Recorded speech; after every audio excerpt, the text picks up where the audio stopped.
on the call. That's a good Kate. All right, I want to start as we normally do.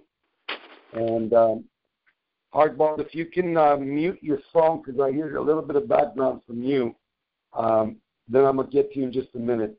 So if you don't mind muting your phone just a second. Sure. All right. I want to thank each and every one of you today for joining us. This is a very, very important call that we're going to knock out. Let's not put the carriage ahead of the horse just yet. This is going to be a call. We're going to cover the spectrum on a lot of things.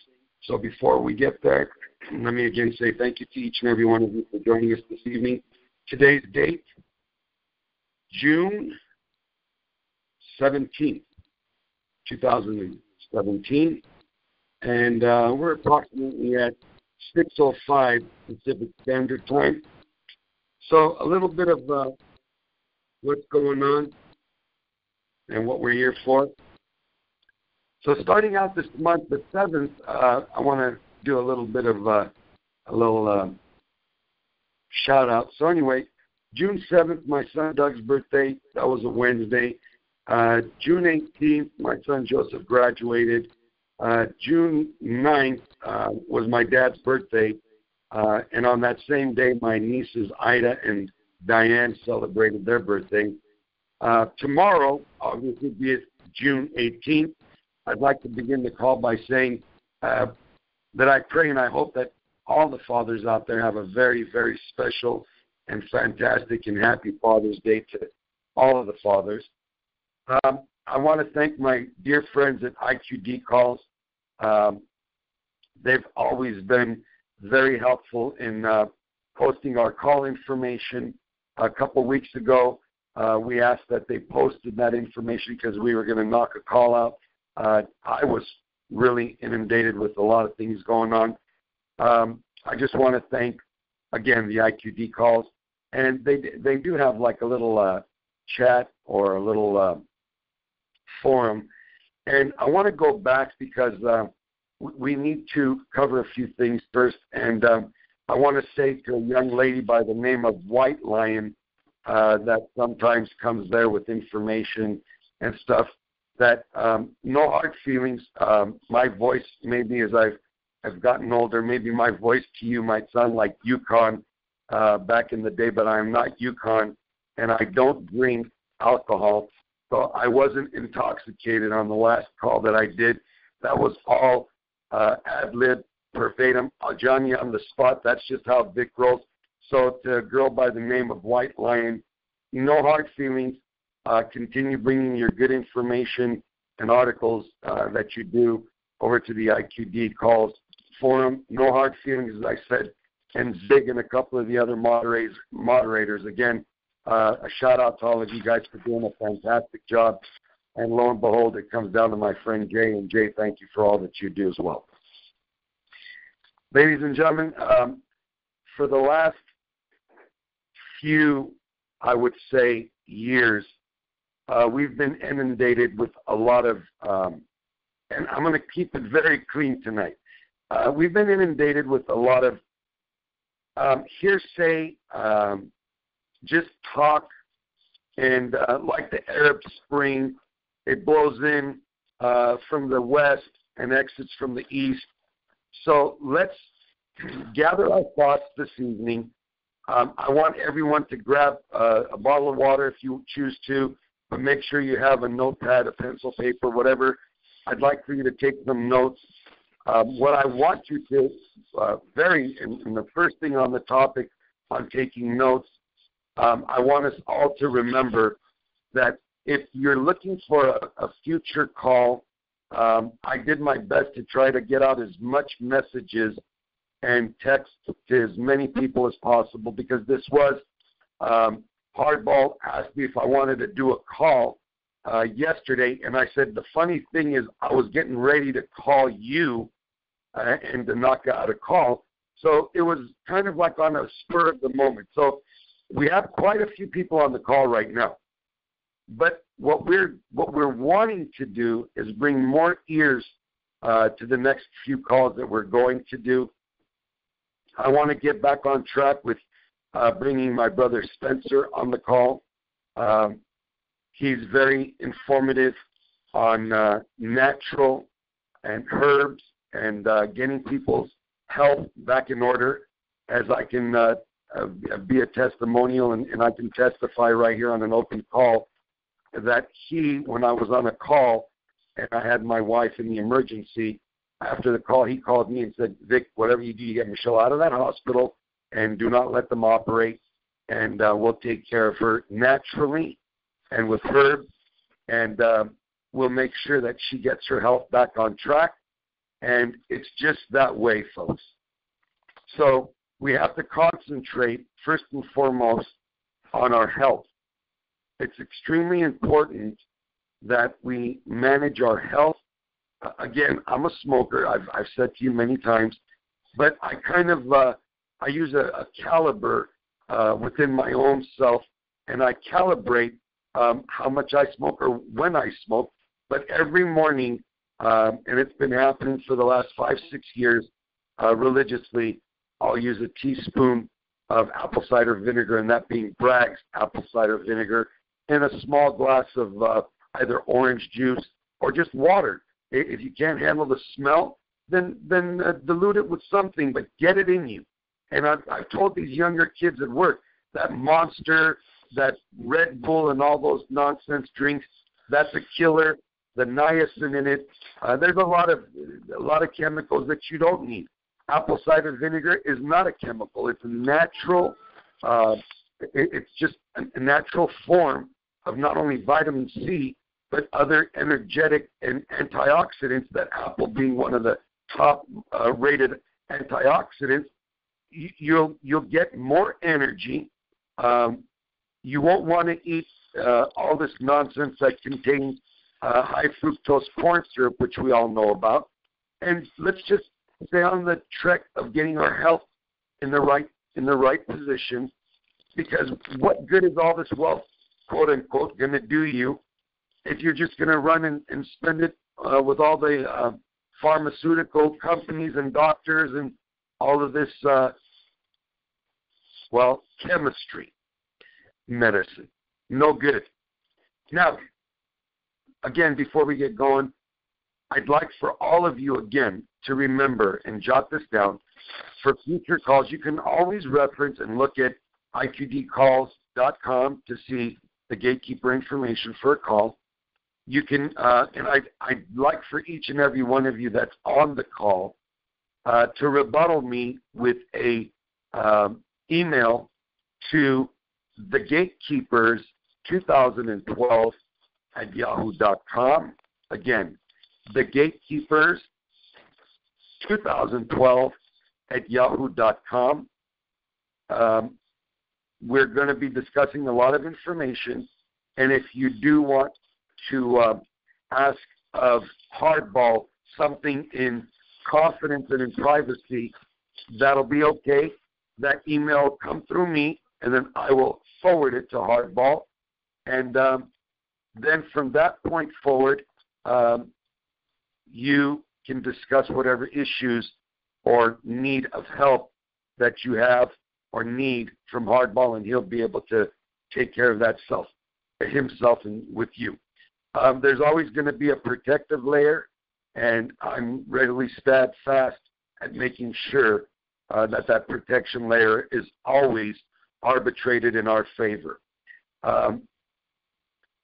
When we last had a call, I was trying to be as fair but firm with the community as possible. And we are a great nation. We have great anticipation for the coming future. Many things that you are not being told of in the common news threads. There's a lot of things happening very positive in this country. And I will not stand for those who want to tear our country apart to get their way. And they're not going to get their way. And they're not going to get it without a fight. At least from the Gatekeepers. I want again to say thank you to so many people, but I have to bring it to the core and those that have actually been in the back, that have been pushing me forward and saying, Vic, the community needs you. The community has to listen and needs to be able to attribute your information and use it soundfully, properly, and we need to go forward and rather than going backwards. So I need to say to all of you that have been in the background, that have been in personal conversations with me, again, thanks to each and every one of you. That core pillar rests now on the shoulders of Cody, and we've had many a discussion, and she's always helped me and helped this team in the past, and has consistently done it in the present with information from articles that she's done sent. And I don't really want to go real in depth in a lot of article situations today, but we are going to get back on track with that. I want to thank Bob, and my prayers and are with him and his family.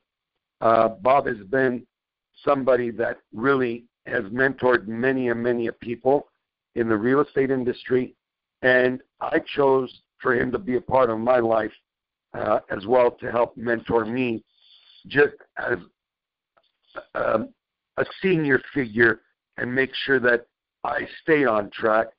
And I have to give it to my beloved sister from Sedona, because she's really one of those people that you can call her at 6 o'clock in the morning or call her at 12 o'clock in the evening or at night, midnight, and her energy level is always consistent. And those three people have really brought me and this call to today. And so I want to again thank my brother Greg on the East Coast. I want to thank my brother G, and he called me and said, Vic, you can't, we can't not do calls. We have to stay in connection. Everybody in this community needs to hear each other's voices and just be part of this community, and yet be continuous of the family that we call the Gatekeepers. So later on in the call, if he's on the call, I've tried to get a hold of him a couple times.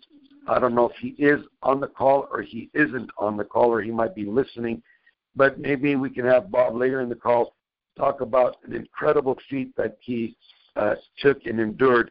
And in 7 days, as I said before, if that wasn't divine intervention, I don't know what was or is. But he put a book together, a very informative book that is not for free. I didn't get a copy for free. And he said, I'm going to make you pay for it, because unlike many people who are given the Bible, don't actually read it. So he says you have to have a vested interest in this book. You have to have a vested interest so that you will read this book. And I said, that's fair. And so maybe later in the call we can have Bob speak of his book. But I want to remind the community that, yes, Ramadan here very soon will be coming to an end. Ramadan 2017 started Friday, May 26th, and will come to close on June 24th, a Saturday coming. And then after that, they have the feast called the Festival of Fitr, and or Fitr, however it's pronounced properly in Arabic. But a lot of things are coming to fruition. We are coming up on that particular date where we talked so much about, June 30th. That's not the date of the RV, let's get that clear. But I truly believe that Abadi and the government of Iraq will be able to perform their liberation of ISIS, Daesh, or IS, whatever Levant, whatever Iraq Levant, whatever you want to call it. I don't need to call it anything. But the liberation of Mosul, I truly believe the day of liberation will be, again, that very important day of June 30th. And with that, I'm going to invite my dearest friend, whom we've, again, never seen. About 3 weeks ago, we almost were going to see each other. He was on my neck of the woods, and we made each other a promise that we will be seeing each other soon when he comes back out to the desert. But this gentleman, I'm going to have him speak for himself. And my dear friend that I've been speaking to for about 5, maybe going on, I would say probably a good solid 5.5 years, is my dear friend Hardball. And Hardball, give me a little cigarette break because I need one, and tell the community a little bit about yourself and what is it that we are actually, and the main purpose of why we wanted to put this call together. So give me your little insight and about yourself, and we're going to go forward with that. Go ahead, brother. Wow, that's an intro right there. I hope it's a short cigarette, boss. Everybody, I've been on in this, marathon, I guess we'll call it, going all the way back to, I believe, 2007, 2008, like many of you. Some of you even longer than that, some of you shorter than that. But my professional position in this life, the last 26 years, has been in financial planning. And I'm one of those guys that kind of takes in everything he can, piece by piece, if you will, where some things I'll agree with, some things I won't agree with. But as it comes to financial-related topics, some of you may recall, this couple, 3-4 years ago now, when I was on the call before the Gatekeepers with Joey and Vic and some others. And I was trying to help people out at that particular point in time with general and or specific financial-related questions. I did have a contact at one point in time that was it was an extension of a contact, a client of mine, but somebody he worked for many, many years was extremely high up in the European Union. And so I was getting interesting information at the time, but my emphasis in this, my request to do this call with Vic and everybody is to try to dispel any rumors and or to give straight shooting financial information for those people that may just be overwhelmed with this whole thing. If anybody and everybody's like myself right now, it may not be emphasis on what am I going to do with the money once I get it, is this going to even happen? And while I can't tell you that it will or it won't, because I'd be lying through my teeth because I don't know for a fact. I feel to my core that this is going to happen. There's so many things. If you think about the root of the whole concept behind the beginning of this whole thing back in 2003 all the way till now, and you look at many other scenarios, and I'm not talking about Kuwait, by the way. I'm talking about, for lack of a better way of saying it, countries being taken over, whether it be physically or whether it be economically. They never stay, in my experience and or my actual research, they never stay in the same boat, same position, same monetary regime forever. So to keep from boring everybody to tears, I am very, very adamant that this is going to take place. The upside is it's going to take place. The downside is we don't know for how much and we don't know when. And I would venture to bet most people nowadays probably don't even care about how much anymore. It's more of a when. And I don't have an answer for that. Do I feel that, like a lot of the gurus are trying to say, that the end of Ramadan is going to be our ticket? I don't know. And I wish they'd all say the exact same thing because we don't know. Do we need security in Iraq? Sure, common sense. But does that mean that's going to be the actual, the shot of the gun as far as the beginning of the race to the banks and financial institutions to exchange our currency? I really don't know. But I do know, and what I do know is that there are a lot of people that are confused on many different financial matters with relation to whether it be the dinar, whether it be a currency, I should say, whether it be a currency or whether it be their own personal situation and trying to dial it all in, should this actually happen or when this will actually happen. If, in fact, those questions are needed to be answered, because I am a certified financial planner, I would be more than happy to answer those questions with concise and very specific information. And more importantly, if I don't know the answer, I'm going to tell you. I don't know. And trust me when I tell you, it probably will be a question that I've asked myself. But we aren't going to know.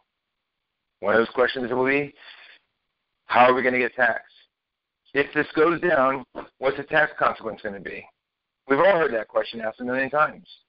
I don't know. I've looked and researched that to the farthest reaches of the earth. We don't know. There's nothing that says what's going to happen for a fact or not.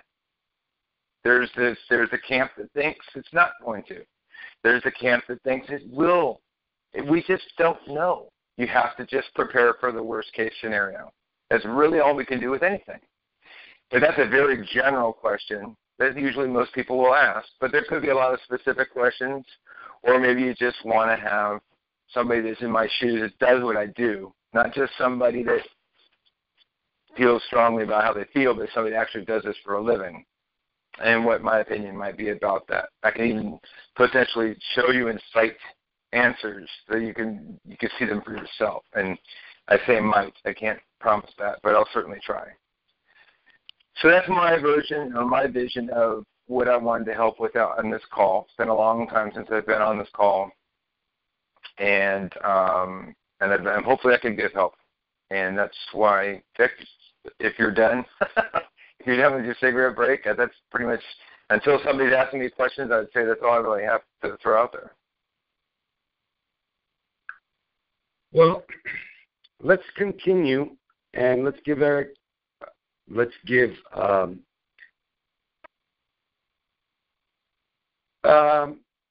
idea as to where we stand right as of right now.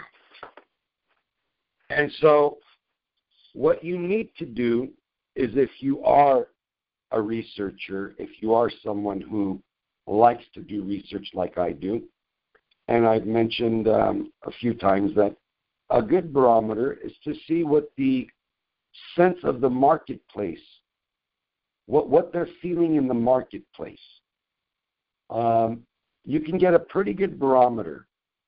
You can look around you right now. You can see, are people spending money? You can see the flow of traffic at supermarkets. You can see the flow of traffic at malls. Not everybody goes to the mall just to spend the whole day there in air conditioning. They're out spending money. You can see that there's new construction, new home construction. As a matter of fact, a piece of property that I brought to a dear friend of mine who's a major developer. I'm sure that you probably, even on the East Coast, heard of him, Hovnanian Construction. They've been in the home construction for a long time. There's a piece of property that sits right across the street from Mission Hills Country Club, right off of Dinah Shore. And as of 3 weeks ago, I started noticing, well, actually 2 months ago, I told my sons when I was taking them to school that when they brought the big billboards and advertising signs down, and these were metal pipe foundation, very solid because of the wind, when I saw them start to bring the welders out and start cutting, I said, son, there's construction big time going to happen here. And about a 2-week interval after that, they started putting a fence around the premises with sand barriers because of the wind blowing the sand. So obviously they're going to start here in the next probably month, water with the water trucks and the grading. And so here we go with Plute Homes coming in to develop a good good sized piece of property, folks. Anywhere from, I would say, 3 maybe to 1,000 homes. So that part of our economy is obviously moving. Stock market hasn't been very jittery. It's been pretty much on the upside. You look at a lot of things going on. You see all this news and everything. They're concentrating on one thing, and that's to try to slow the president's move so he can get his agenda up and rolling. And I'm not going to get political. We can leave that for another call. But the best thing to do is just to look around you. And then when you do that, let's go back to seeing what Brent price for crude was. And it closed at $44.74. And we can go to the last meeting of OPEC, and we can figure out what OPEC's decision is and what they want to do. Well, they want to start cutting back a little bit, they said. And then, lo and behold, the information starts rolling out. And let me read this for you real quick. Iraq, which relies on oil to fund nearly its entire government, increased daily production to an all-time high of 4.5 million barrels in May. Now, I've always said that I've always been a firm believer that they're closer to 7, but we're going to go with what the article says. So that's up by about 100,000 barrels a day from April, which helps fill the void left by big outages in Nigeria and Canada. It's also about 2 million barrels a day more than what Iraq was pumping before the 2003 U.S. invasion. Okay? However, much of that oil is flowing into U.S. Iraqi oil imports to the U.S.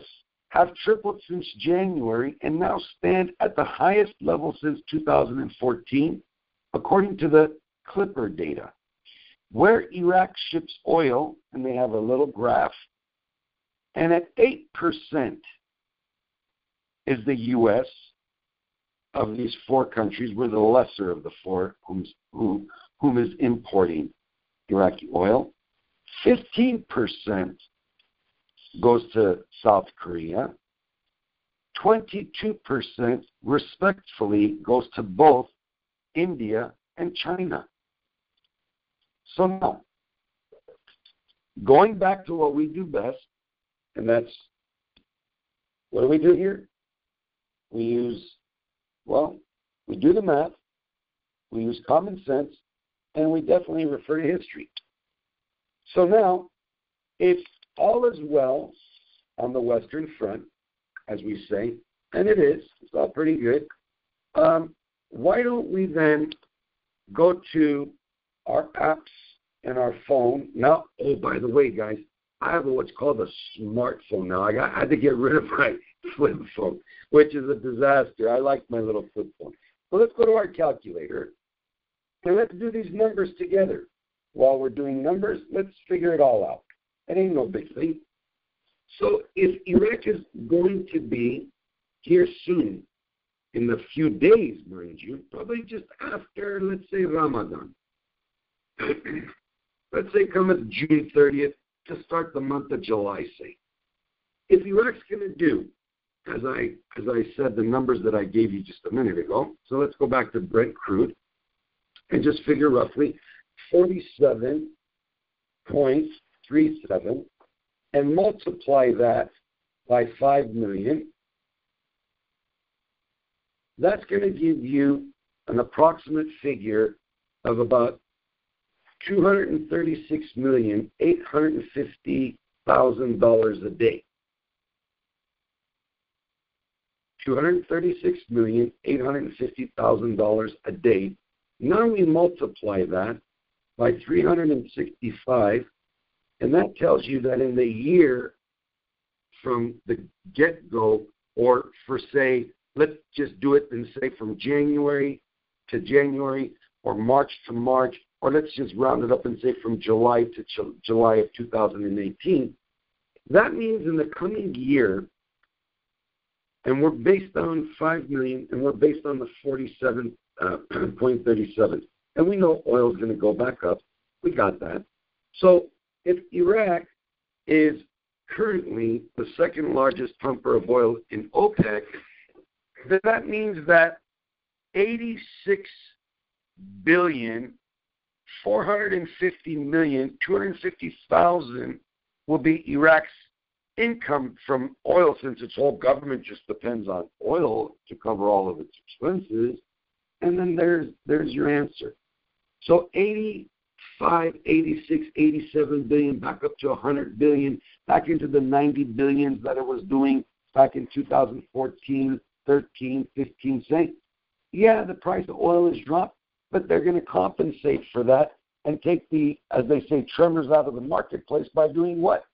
As Shabs told us back in the day, if need be, if there's any tremors in the marketplace, like Mr. Mohammed Saleh said, then we're going to do what? We'll just increase the output of oil. Now, I told Bob this years ago that eventually Iraq would surpass Saudi and Russia in exporting of oil and production of oil. Now, when that day comes, and it's not going to be very far into the future, because again, remember, Russia is crimped down because of the cost of productivity. Their net, the way their economy was set up for the oil industry is Russia needs to see $104 a barrel for it to just break even. Iran needs to see 110 million a day for it to break even. So if Iran is pumping 2 million and everybody's doing backflips that they're doing great, are they? We'll even go and we'll figure out what the cost of their real is today on my favorite website, Oanda. So figuring out what Iraq's going to do if its mainstay and its main income is oil, well, then you obviously know that major players are, again, involved. You know the Exxon Mobils are there, you know the Shells are there, the BPs are there, the ConocoPhillipses are there, the Standard Oil, or as we say, Chevron. All the big players are there. Nothing has changed. Eni, Total, the French oil company, the Lucos from Russia, the Singapore company, the Chinese oil company, the Argentinian oil company, Brazilian, they're all players. But in which part of the industry are they playing in has differences, and it differentiates. Some people are just into the production of the oil. Some people are into the refining of the oil. Some people aren't so much worried about that. They're into the lubricants.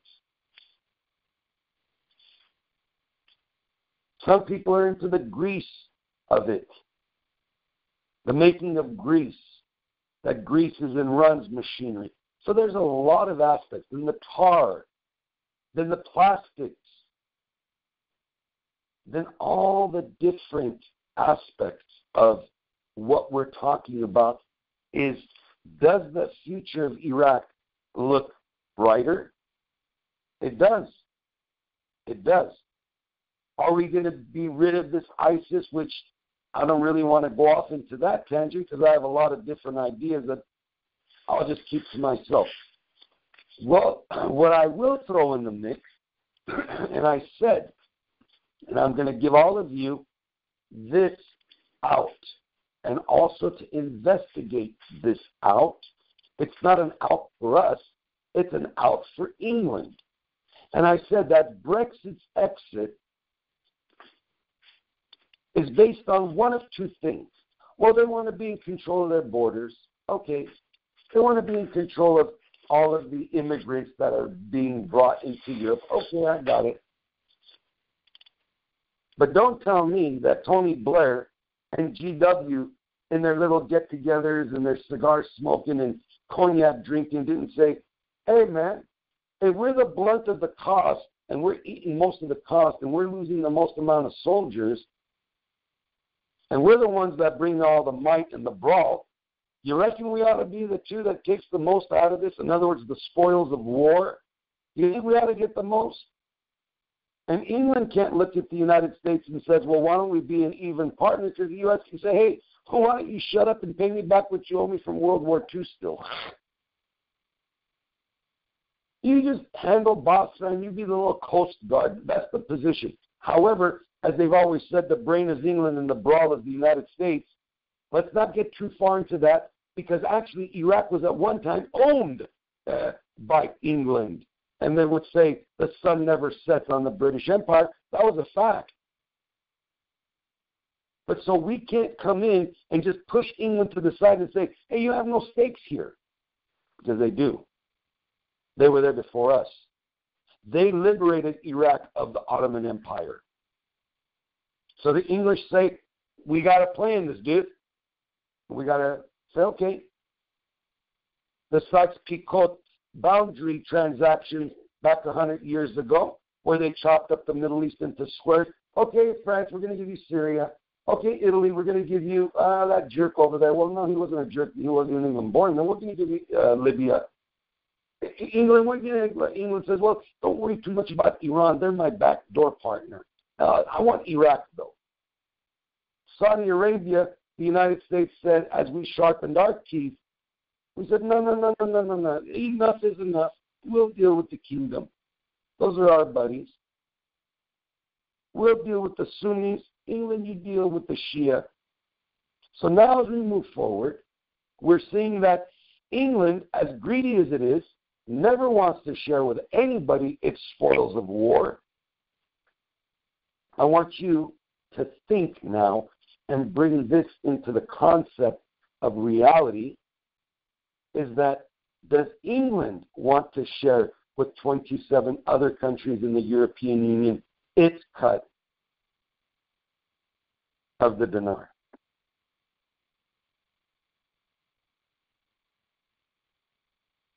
Heck, they know about dinars too. Going back to a call, and I've gone back to the statement, they broke into an apartment in England and only two things were stolen. The guy's cell phone and the guy's dinars. Makes you wonder. A truck and trailer goes into Mexico. I guess old Carlos Slim, he wanted some. So a truck and trailer goes into Mexico, and all that was loaded on that truck was Iraqi dinar. Don't tell me Carlos Slim, a second-generation born Mexican Lebanese, doesn't know from Lebanon what the Iraqi dinars were. It's 11.70 pegged to the dollar today. Yeah, they know what the dinar was worth back then. Lebanese banks know all the business that's going on in Iraq. They're all up in it. They're involved in it. Muqtada al-Sadr has relatives in the banking industry in Lebanon. So they don't know? Oh, they know.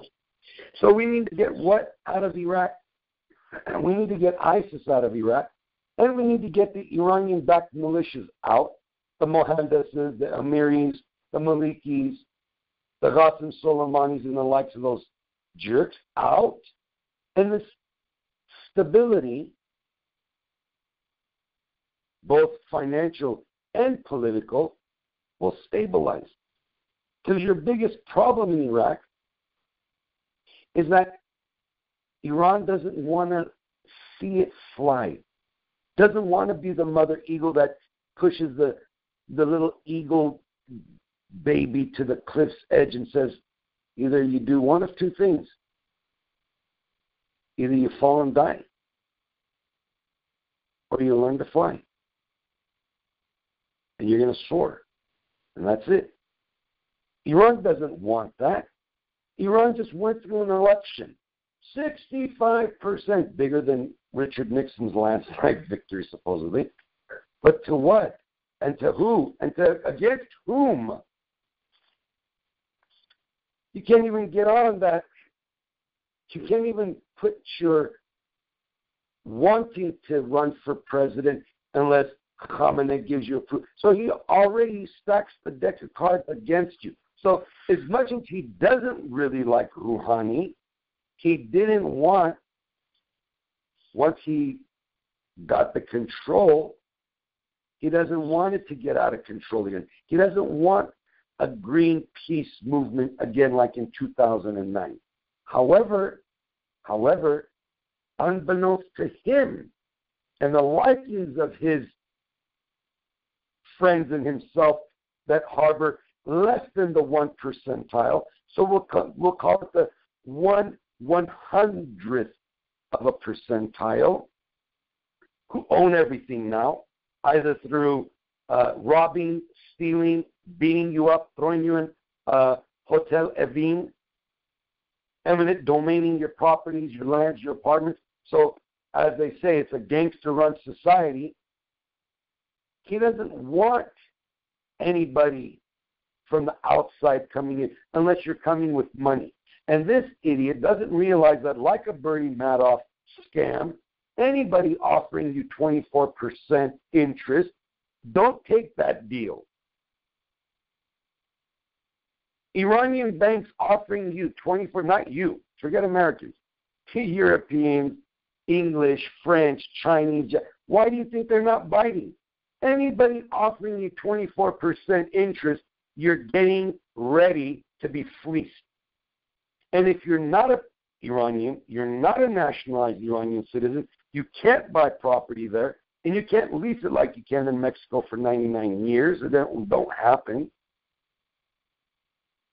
Unless you have an Iranian partner, 5149, you ain't doing nothing in Iran other than losing your money.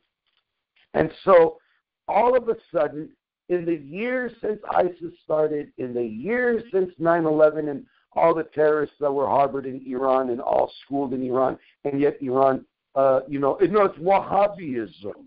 They were all Saudi citizens. Shut up, I say. Do your research. So now we find out that all of a sudden, look at what they do, this group called ISIS. They go into the Iranian parliament shooting like Butch Cassidy and the Sundance Kid, and they go over to Shadolazim, the graveyard on the south, on the outskirts of the southern part of Tehran, and they go and they blow Khomeini's mausoleum where they buried him. Now, if that ain't a prelude to a revolution, and they said, well, it's got to be the Iranian Kurds, you know.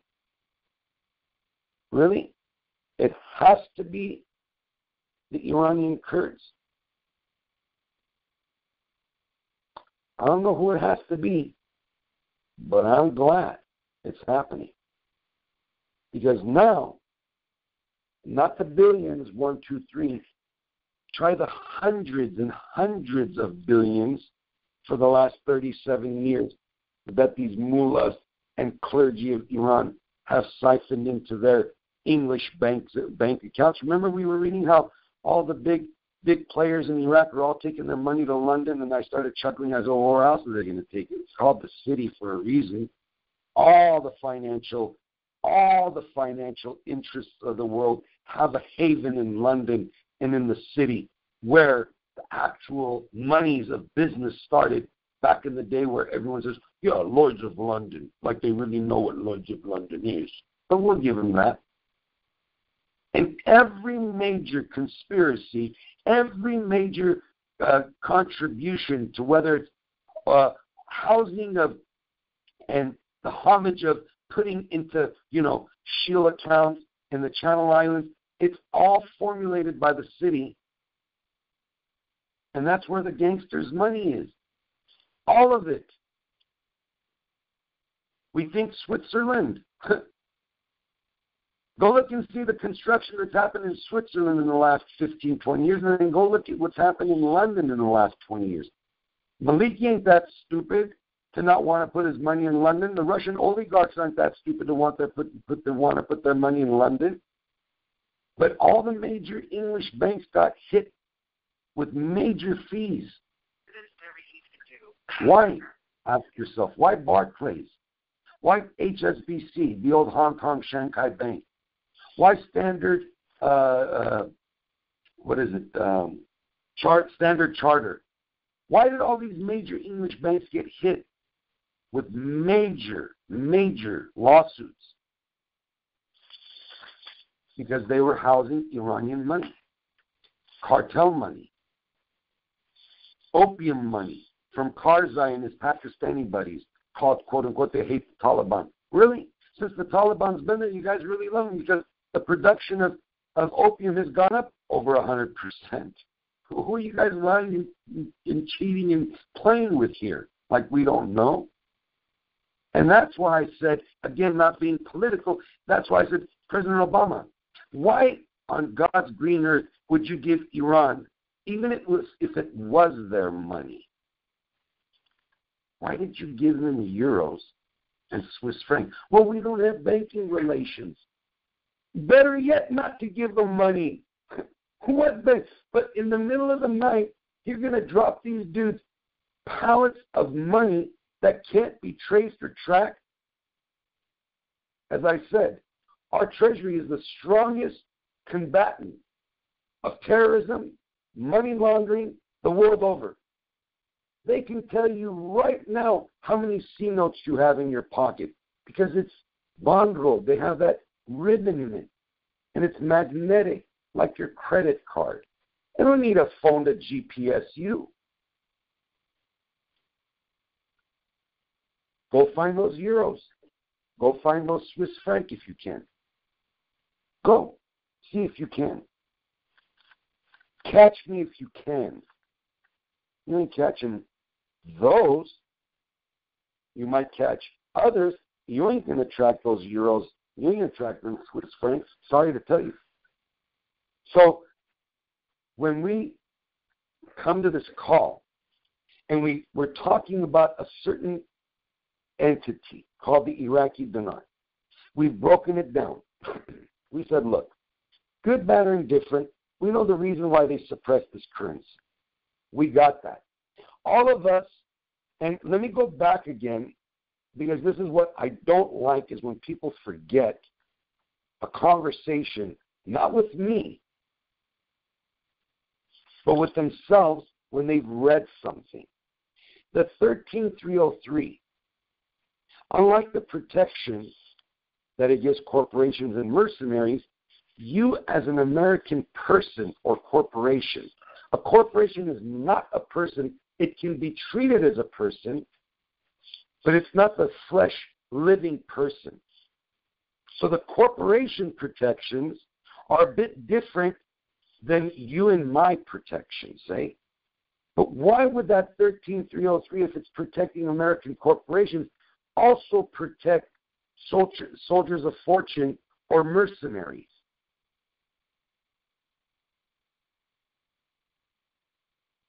That was, well, President Bush figured, in case this Maliki character, or in case Alawi, or in case Jafari, or in case Mr. Talabani decides that they're not going to sign the SOFA agreement and we're not going to bring that strategic framework agreement into play, man, I got to have something.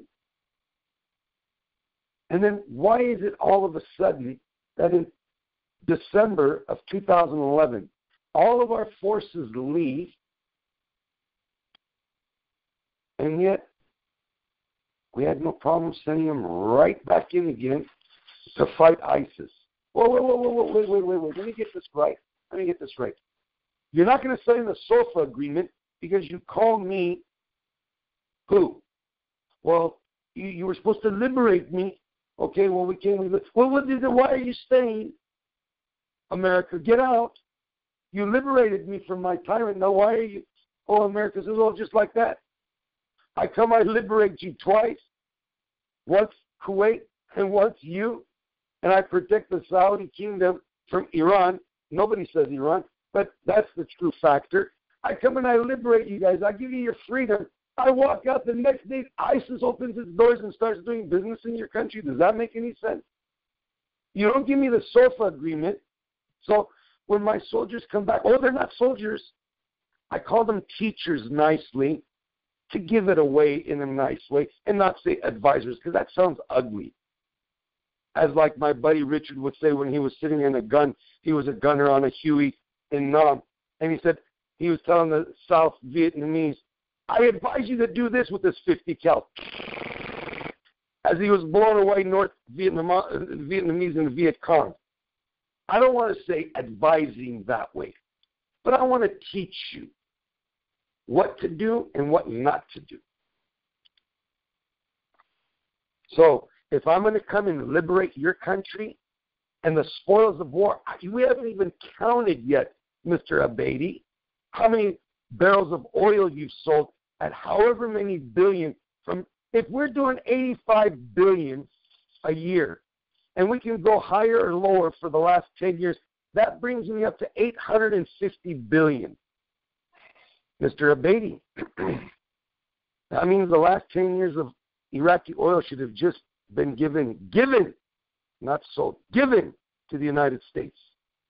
And then you owe me another 5 years coming to break even on my 1 trillion interest penalties. If I pay late, principal interest, it's going to cost me 3.7 trillion for that Iraqi liberation and my $1 trillion United States embassy, which I'm not going to charge you, Mr. Abedi. I'm not charging you for my embassy. That's mine. That 104 acres is mine. But let's talk about the war debt. So when England wants to not share its Iraqi dinar spoils of war with the other 27, do you think, just maybe, well, we're talking about Basel III, we're not quite compliant. Well, our American banks are. What do you mean you're not Basel III, England? You have until 2018. Could we push that back a little bit? All right. Bank of International Settlement says, okay, well, all right, we'll give you like 6 more months. Okay.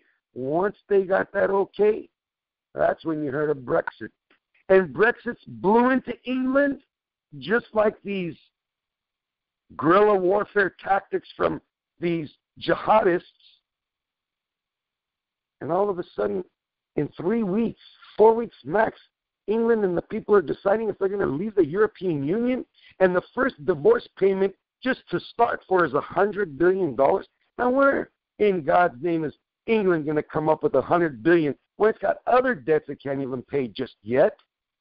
To divorce itself from the European Union, whom it wanted to do right after World War I. Now, why would you want to become part of Europe right after World War I into World War II, get that in the early 70s, stamp, rubber stamp, whatever, and then start your union participation, and all of a sudden, not even 20 years later, you're saying, no, I want out? Does that make sense to anybody? Maybe the English citizens don't have as many dinars as American citizens do, but I can guarantee you one thing. That lady that sits in Buckingham Palace,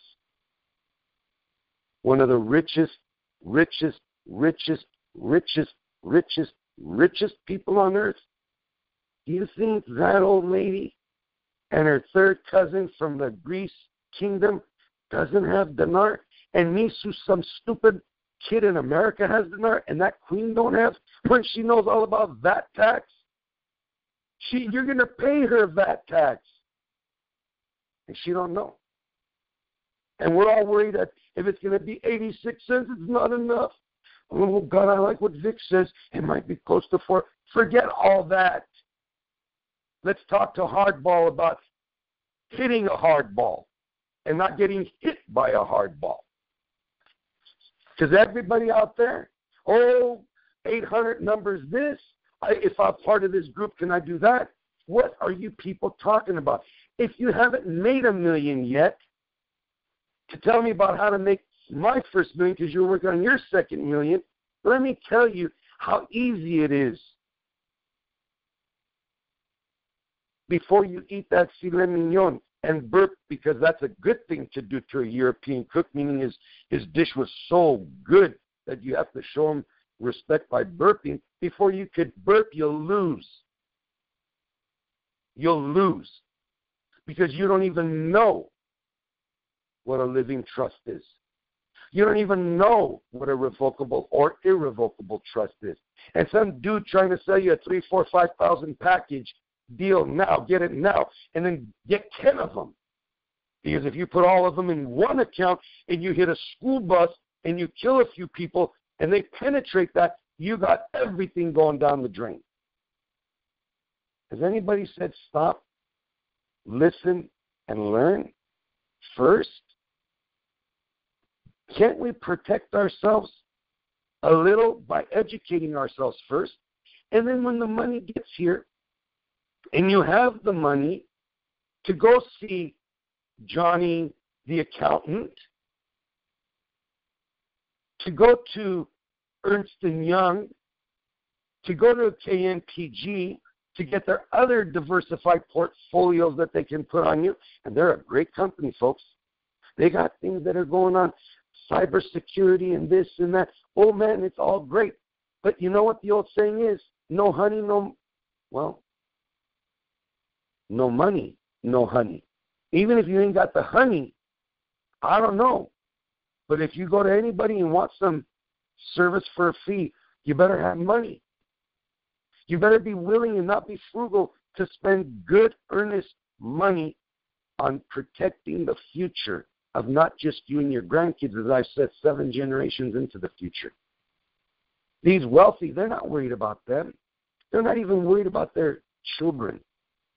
They've got it so locked tight that they got the stuff going generation into generation into generation into generation. Look at the Kennedys. Look at the Vanderbilts. I don't even want to go into the money accounts of Paul and Felix Warburg from Hamburg and the Roths. I don't want to go into those. I want to talk about me, you, the little guy. I want to talk about me and you. What do we do if we get $500,000 to protect it? Not $5 million, not $50 million, not $500 million. Show me how to protect $500,000 so I can work it to make me a few $100,000 more. Not dream. Not spend it before you get it. And this ain't real estate where they say fake it till you make it. No, I don't want to fake nothing, dude. I don't want to lose it before I make it. You go out and this windfall does happen, and you don't know what you're doing, and you just decide you're going to take your family on a European vacation. You blow through $200,000-$300,000 because it could be it can if you want to live like the rich and famous, like Robin Leach on his show. You want to go to Dubai? And you want to jump out of that airplane? That's $15,000, baby, for one person to skydive over Dubai. You want to go see France? You want to go to the Louvre? You want to go eat dinner on the top of the Eiffel Tower? Sure. Why don't you take a private jet there too? And once you go through $100,000 and you go, what did I do for $100,000? I don't know what you did. I know what I'm not going to do. I got to make it. I got to plant my tree. I got to plant that seed. I got to water that plant, that seed. And when I see the little baby stem come up, now I know I'm on the route to progress. And I cherish my little plant, and I protect my little plant. And then the little branch becomes, well, lo and behold, one day it becomes the trunk of my orange or apple tree that doesn't stop giving me fruit. But if I eat that seed, I can't plant the seed. What fruit am I expecting? I'm here to help you. I don't want anything from you. I don't need anything from you. I just want you to ask Hardball, my dear friend. No questions. Don't ever forget that. There's no stupid question. There's no dumb question. I'm sorry, I don't want to insult anyone. You have to ask the question. If you're embarrassed, shame on you. There's no shame in my game. Ask him the question. That's why we're here, to talk. Families 100 years ago, 1,000 years ago, they knew what trusts were. Kingdoms were based on trusts. King Edward was going to go to war. He said to his little vazir, his little minister, can I trust you? Sure. Okay, I'm putting all my land in trust of you.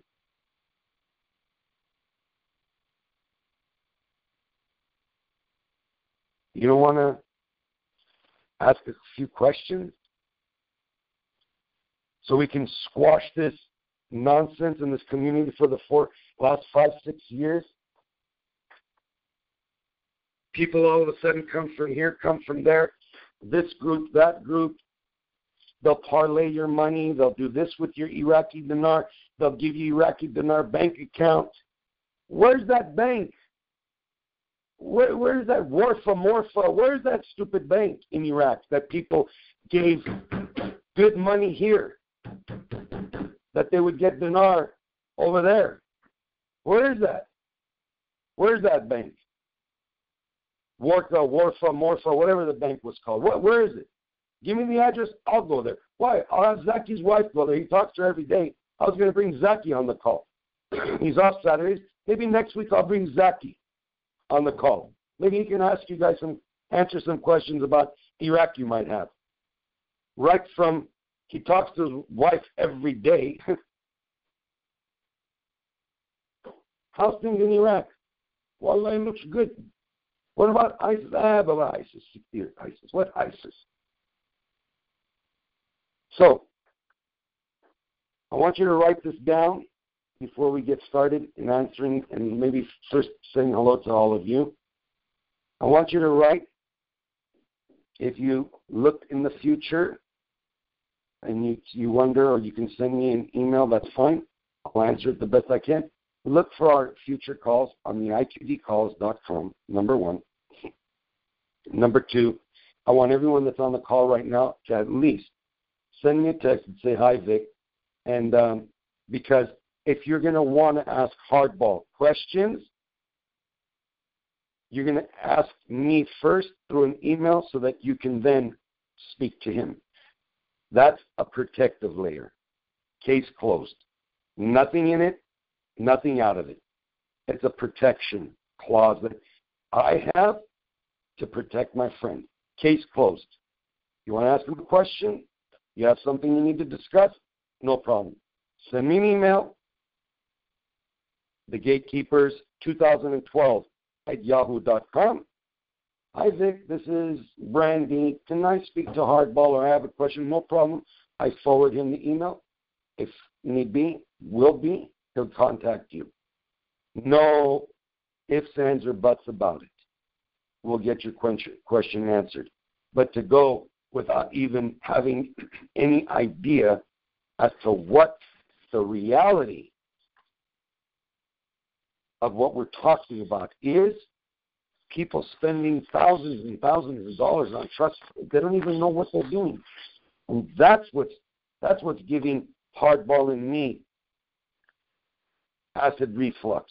That's why our gut's hurting, because we're seeing, for what, man? What are you doing? We said law firms give you 15. There's a guy right here in my neck of the woods. He's a lawyer that does taxes.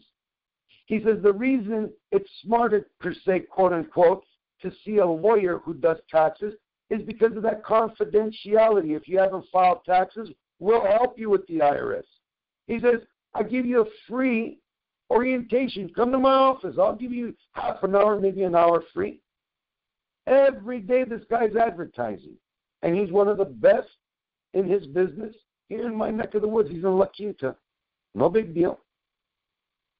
Why can't you not go and ask a question without paying, and yet there's people going and spending thousands without even knowing why? Hardball, am I on the right track, Bellman, or am I way off in left field? Well, no, I would absolutely agree. Unfortunately, it's been an awful lot of information thrown out there and confusing everybody all the heck and back. And the bottom line is, and I mean, is as black and white as it gets. The people that are pushing this information and whatnot either have an agenda or dare I say that it's not what they do for a living. They're not experts. It's just opinions. They're just opinions. And too many people are acting on opinions due to fear of some nature, not knowing what to do, knowing what to do but not doing it in time. It's the mob mentality, and it's not that I blame anybody for it as much as it is if Vic and I can help one person on this call keep from burning more money or to relax and to just let things happen one way or another, that would be the mission and the goal behind my being on the call, and I'm sure that's Vic's every intention as well. Look, you guys, let me tell you, Hardball is not my only friend in the financial entity of what we're talking about. I have a lot of friends. I was asking my dear friend Gary, who is a banker. Unfortunately, he's at a funeral today, and so I want conversation. You know, I want conversation because one question breeds another question. Conversation breeds conversation. That's why I love conversing with people. Why? Because little by little, you get more informed or they get more informed. I'm going to open the line. I want us all to be able to say hello in one great gasp. And then I'm going to go to, I'm going to come out of lecture mode, and I'm going to go into questions and answer mode. And do me a favor, we're not doing this call because we don't have nothing to do on a Saturday night. He's both concerned, and I'm both concerned, that there's just been a lot of conversation out there, you guys. And there's people that they used to call it, I guess, Rockefeller's grandfather, I guess they used to call him Sam the Snake Oil Man. And so there's a lot of nonsense going on out there. And I don't want my friends, I don't want my relatives, I don't want my family here getting bit by that rattlesnake, man. I don't want you getting bit by that rattlesnake. We can't make it to the city to get you the anti-venom. Can't. We're too far. We're too far into the desert. If we don't watch our limbs, if we don't watch our actions, our moves, every step that we're making and taking, and we get bit, hey, I'm sorry. I'm sorry, man. I gotta go. I'm not gonna die carrying you back. I'm not gonna die having you over my shoulder and you didn't do what you were supposed to do, not all the burden's on me. And I can't run fast enough in the Sahara with no water, 600 miles deep, to bring you help. So I can do one of two things. Not let my friend die alone and sit there and die with you, or you got to say, either amputate my limb or, Vic, go, man. It's better one of the two lives. Why? Why? Why can't we both cross the desert and make it to where we want to go and get to Damascus? Why? Be careful. Watch every step. Watch every move. Cover each other's back. If you're sleeping, I'm awake. If I'm sleeping, you're awake. And we get through that desert, and we make it. We all make it. But to leave soldiers behind, I'm not. I'd rather stay and die with you. But you're causing me, my demise, by not listening to my lead. And all I'm saying is listen, ask, learn. Don't make a foolish move. It'll set you back, and you'll never get yourself out of that hole, ever. Because you fall into a hole, and you owe this government, and you owe the IRS taxes. They'll make your life miserable. Miserable. My accountant died. Listen, all of you. Rima Abedi was my accountant in Glendale, California, full-blown CPA. I filed my 1996 taxes. Everything is done. They needed something they thought they had to prove off-road fuel tax. In other words, off-road fuel has no tax. What goes in the truck is taxable. What goes in the reefer is none. So the state of California thought that I was pulling a game. I had all the proof, and I even had Michael P. Mears, a taxation lawyer, working with my CPA. I was scot-free. You know these SOBs are trying to hit me for $33,000 of taxes from 1996?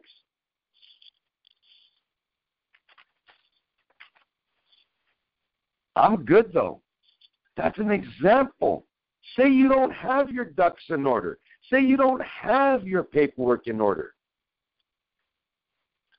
And David, her wife, when I found out Rima was very ill and was going to be dying, unfortunately, David, her husband, said, Vic, you better come and get these boxes of receipts and stuff because I can't be able to store it.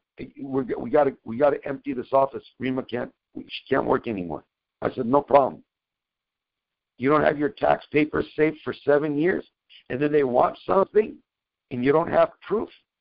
They say the burden of proof is on you. You have to substantiate the paperwork. You have to bring your receipts. You better be ready, man. You better be ready. You better dress in armor. You got some money? You better have your armor on because they're coming. They're all coming. So let's say hello to each other.